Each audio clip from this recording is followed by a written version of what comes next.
Joseph is in Indianapolis. Hi, Joseph. Welcome to the Ramsey Show. Hi, how are you? Better than I deserve. What's up? Well, I had a simple question. I always hear, two sides of the coin. I hear sometimes people say you should make the most money that you can and, get a job that just pays the most. And I've heard other people say that it's not about what you make, it's about how you live your life, your lifestyle, and what you can save. And I guess my question is it still possible to live a wealthy or successful life if, say, you're only bringing in maybe $35,000 annually? Well, it depends on how you define wealth. I will tell you that you can absolutely be successful.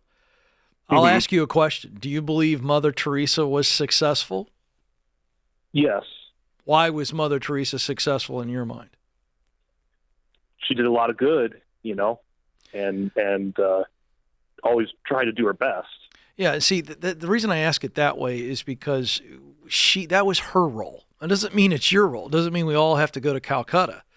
But Mother Teresa chose to serve, to live in that way. That was her specific design, her role, her time in history. So let's answer the success question that way. Success to me is not just about work results. Success is what am I relationally? I have a relational purpose as a husband and a father, a son, a brother, a friend, a coworker, an employee. I've got some relationship purpose in my life, but I also have professional purpose. So that's the success thing.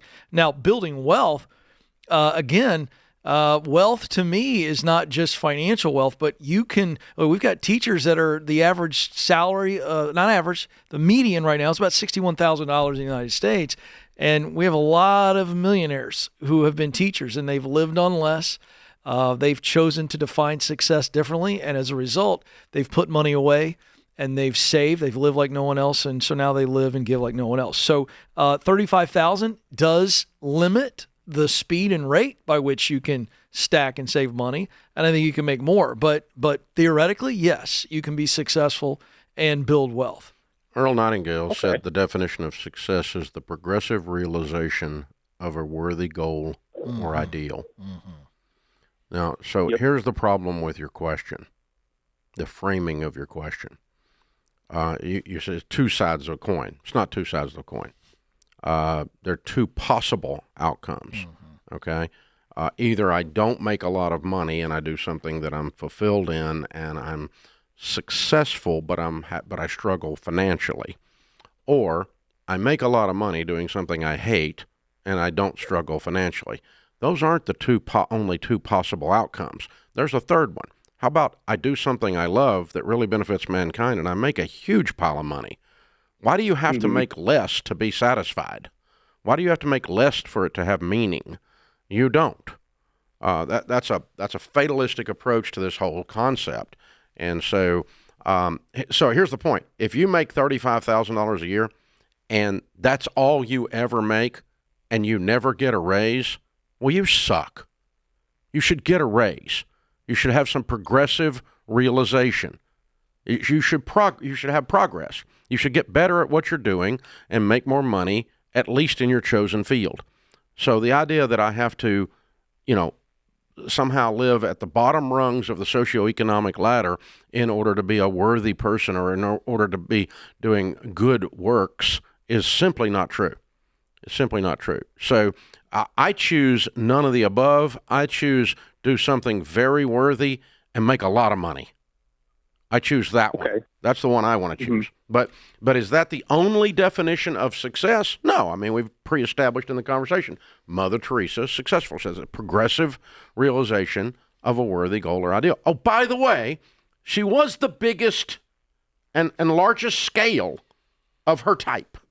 That's right. I mean, the number of hungry people, the number of people that were ministered to was massive. That's right. But not commensurate to the amount of money she made. Well, she didn't make any money. That's right. She took a vow of poverty. That's exactly right. She didn't make any money. And she came from a wealthy family. That's exactly right. And abandoned the inheritance in order to become a nun.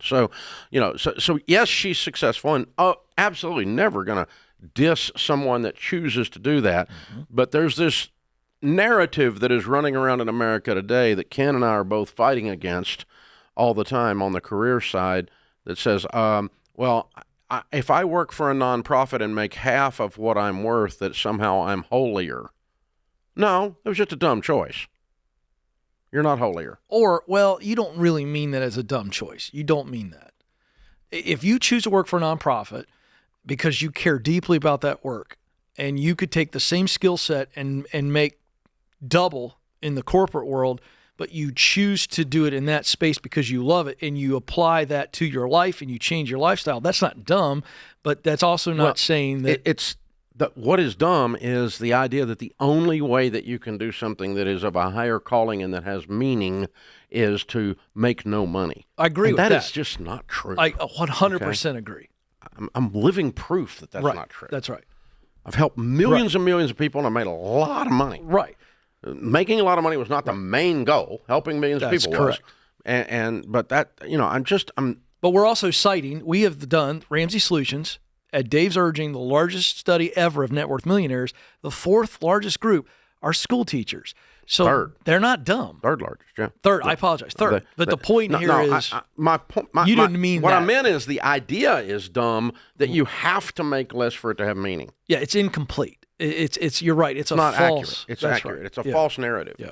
And so that's what I want to push back against. And if you make $35,000, if you make the same exact amount of money, unless you're Mother Teresa and you took a vow of poverty, if you're in a career field and you make exactly the same for 30 years, that by definition means you are not progressing. Yeah, there should be some You're bumps. not getting That's right. better. That's that's correct. not okay either. Yeah, that's correct. You need to be getting better. You need to be better in your service to humanity, better in the level of meaning that you're getting from the work, better in your excellence, better in the scale of what you're doing.